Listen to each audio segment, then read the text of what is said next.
రాష్ట్ర ప్రజలందరికీ దీపావళి శుభాకాంక్షలు. సిరిసిల్ల నియోజకవర్గంలో దీపావళి జరుపుకుంటున్నటువంటి సోదరీమణులకు, మిత్రులకు, శ్రేయోభిలాషులకు దీపావళి శుభాకాంక్షలు. సిరిసిల్ల నియోజకవర్గంలో ఉన్నటువంటి సమస్యలపై పూర్తిగా అవగాహనతో నేను అక్కడ గత 4-5 సంవత్సరాలుగా సిరిసిల్ల నియోజకవర్గంలో ప్రజలతోటి మమేకమై ఉన్నాను. అక్కడ ఉన్నటువంటి మా మిత్రులు, శ్రేయోభిలాషులు దాదాపు ఒక 10,000 మంది దాకా మాకున్నారు. సిరిసిల్ల నియోజకవర్గంలో ఇప్పుడు ఉన్నటువంటి ప్రభుత్వం అక్కడ ప్రజలకు ఒరగబెట్టింది ఏమీ లేదని చెప్పేసి ఈ సందర్భంగా తెలియజేసుకుంటున్నాను. ముఖ్యంగా ఇటు టీఆర్ఎస్ అయితేమి, అటు కాంగ్రెస్ అయితేమి ఉచిత పథకాల పేరు చెప్పి అక్కడ అధికారంలోకి రావాలని చెప్పి చూస్తున్నారు. కోట్ల రూపాయలు ఓటర్లకు పంచిపెట్టి విస్కీ బాటిళ్లు, చీరలు అనేక పార్టీల నుంచి మా పార్టీలలోకి వస్తున్నారని చెప్పేసి ప్రగల్భాలు పలుకుతున్నారు. ఇప్పుడు తెలిసిందా మీకు?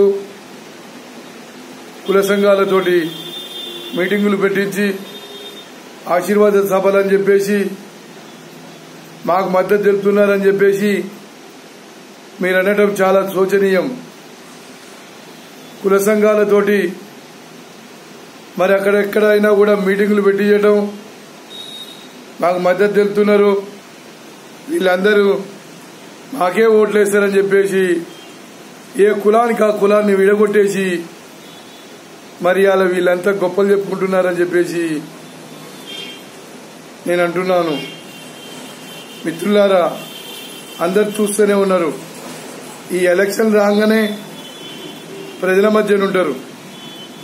ఎలక్షన్లు అయిపోయిన తర్వాత కనీసం వాళ్ళని కలవాలంటే అపాయింట్మెంట్ ఉండదు. ఫోన్ చేస్తే పిఏలు ఫోన్ ఎత్తారు. వాళ్ళ గుమ్మం ముందుకు పోయినా కూడా మనల్ని మెడలు పట్టుకొని బయటికి గెంటేసే పరిస్థితి. నేను సిరిసిల్లలో ఉన్న ప్రజలను అడుగుతున్నాను. నేను మిత్రులారా, మీరు ఎన్నిసార్లు మీ మంత్రి గారిని మీరు పోయి కలిసిరు? అక్కడ ఎన్నిసార్లు మీకు అపాయింట్మెంట్లు ఇచ్చి మిమ్మల్ని లోపలికి రానిచ్చిర్రు? అక్కడ ఉన్నటువంటి ఆయన కింద ఉన్నటువంటి ఏ 5-6 తప్పిస్తే అక్కడ ఎవరిని కూడా లోపలికి రానిచ్చే పరిస్థితి లేదు. సామాన్య ప్రజలు కూడా చాలా ఇబ్బందులు పడ్డటువంటి విషయం. ఇప్పుడున్నటువంటి ఈ ప్రభుత్వాలు, అధికార పక్షమైతేనేం, ప్రతిపక్షమైతేనేం, మిత్రులారా, ఉచిత పథకాలు ఎందుకండి? ఉచిత పథకాలను వెంటనే తీసేయాలి. ఉచిత పథకాల వల్ల ఒరిగేదేమీ లేదు. నిరుద్యోగ భృతి అనేది వాళ్ళ మేనిఫెస్టోలో ఉన్న విషయాన్ని తీసివేయాలని చెప్పేసి ఈ సందర్భంగా నేను ఈ మేనిఫెస్టోలను తయారు చేసినటువంటి పార్టీలను నేను డిమాండ్ చేస్తున్నాను. 35 సంవత్సరాలు వచ్చిన యువకులకు ఉద్యోగాలు కల్పించాలి కానీ నిరుద్యోగ భృతి కల్పించడం ఏంది? ఉద్యోగాలు, పరిశ్రమలు ఏర్పాటు చేయలేకుంటుంటే మీరు పక్కకి తప్పుకోండి. ఏం బానిసలు చేద్దామని, ఈ యువకులందరినీ బానిసలు చేద్దామనే తలంపు తప్ప మీకు వేరే విషయం కూడా లేదని చెప్పేసి ఈ సందర్భంగా నేను మనవి చేసుకుంటున్నాను. ముఖ్యంగా వృద్ధులున్నారు, వాళ్ళకు వృద్ధాశ్రమాలు కట్టించండి. కన్న కొడుకులు చూడనటువంటి వాళ్ళు, పిల్లలు ఆదరించినటువంటి వాళ్ళు చాలామంది మరి వాళ్ళు ఇబ్బందులు పడుతున్నారు. వాళ్ళ గురించి గ్రామ గ్రామాన వృద్ధాశ్రమాలు ఏర్పాటు చేయండి. ఇక్కడ కావాల్సిన ఒక 2-3 పథకాలు ఉంటే సరిపోతుందండి. మొత్తం పథకాలు పెట్టేసి ప్రభుత్వాన్ని అంతా మరి అప్పులపాలు చేసి మరి ఎక్కడ తీసుకుపోతాం అనుకుంటున్నారు ఈ పార్టీలు, నాకు అర్థం కావటం లేదు. అయినా నేను అడుగుతున్నానండి మిమ్మల్ని, ఎవరు అడగకుండానే జీతాలు పెంచారు, ఎవరు అడగకుండానే రైతు బంధు పథకాలు ఇచ్చారు, ఎవరు అడగకుండానే కళ్ళబొల్లి మాటలు చెప్తారు. ఎందుకు చెప్తారండి ఈ మాటలన్నీ? ఒక్కొక్కరికి ఇప్పుడున్న పరిస్థితుల ప్రకారం 80,000 90,000 రూపాయలు అప్పు ఒక్కొక్క వ్యక్తి మీద ఉంది. ఇప్పుడు పుట్టినటువంటి బిడ్డ మీద కూడా ఉంది. అప్పులు లేకుండా పరిపాలించాలి కానీ అప్పులు చేసి కొప్పులు పెట్టి మేము పెరుగన్నం పెడుతున్నాం, చితకాయ పచ్చడి పెడుతున్నాం, మీరు తింటున్నారు, అభివృద్ధి చేస్తలేమా అనంటే ఏం అభివృద్ధి? అది చెత్త అభివృద్ధి. రాష్ట్రాన్ని దేశాన్ని మొత్తం అప్పుల పాలు చేసేసి అభివృద్ధి అభివృద్ధి అని అంటున్నారు. యువకులారా, 18 సంవత్సరాలు వచ్చినటువంటి ప్రతి ఒక్కరు కూడా మీరు ఒకటే అర్థం చేసుకోవాల్సింది, యువకులైనటువంటి వాళ్లను, ప్రజల గురించి అవగాహన ఉన్నటువంటి వాళ్లను, ప్రజల కొరకు పోరాటాలు చేసేటటువంటి వాళ్లను గెలిపించాలని సందర్భంగా మీకు మనవి చేస్తున్నాను. గెలిచిన తర్వాత అపాయింట్మెంట్ కూడా ఇవ్వకుండా పైపైన తిరిగేటువంటి ఈ నాయకులకు తగిన బుద్ధి చెప్పాలని చెప్పేసి కూడా ఈ సందర్భంగా నేను మనవి చేస్తున్నాను. ముఖ్యంగా విద్య చాలా అవసరం. ఒక డాక్టర్ చదవాలంటే 50-60 లక్షలు పెట్టి, 1 కోటి రూపాయలు పెట్టి చదవాల్సి వస్తుంది. ఒక ఇంజనీరింగ్ చదవాలంటే లక్షల రూపాయలు, కోట్ల రూపాయలు పెట్టి చదవాల్సి వస్తుంది. మరి ఈ అన్ని చదువులు ఒక అడ్వకేట్ చదవాలంటే లక్షల రూపాయలు పెట్టి చదవాల్సి వస్తుంది. మీరు ముఖ్యంగా తీసుకోవాల్సినటువంటి నిర్ణయం ఏంటంటే, డాక్టర్స్ కానీ, అడ్వకేట్స్ కానీ, ఇంజనీర్స్ కానీ ప్రభుత్వ మేము పూర్తిగా భరించేసి వాళ్ళని చదివించి వాళ్లకు సరి అయిన మెరుగైనటువంటి వసతులు కల్పించి వాళ్లను పంపించాలి. కానీ ఈ ప్రైవేటుగా వాటికి అన్నిటికీ పర్మిషన్లు ఇచ్చి కళాశాలలకు అండ్ వైద్యశాలలకు అన్నిటికీ పర్మిషన్లు ఇచ్చి మరి దోచుకునే విధంగా చేయడం ఇది చాలా శోచనీయం అని చెప్పేసి ఈ సందర్భంగా తెలియజేసుకుంటున్నాను. ఉచిత విద్యను అందించండి.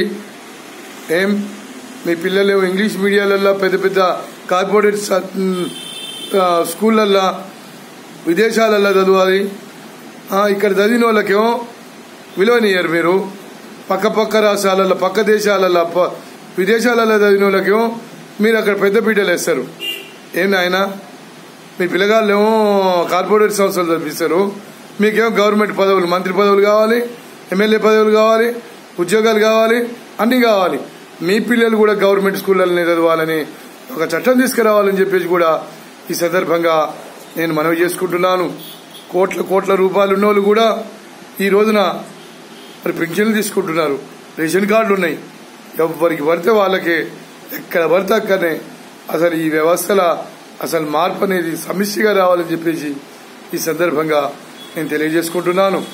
ముఖ్యంగా మిత్రులారా, సిరిసిల్ల నియోజకవర్గ ప్రజలారా, సోదర సోదరీమణులారా, మరి మీ అందరికీ హృదయపూర్వక నమస్కారాలు తెలియజేసుకుంటూ, మీ గురించి మేము పనిచేద్దామని వస్తున్నాం, ఒక్కరిగా వస్తున్నాం.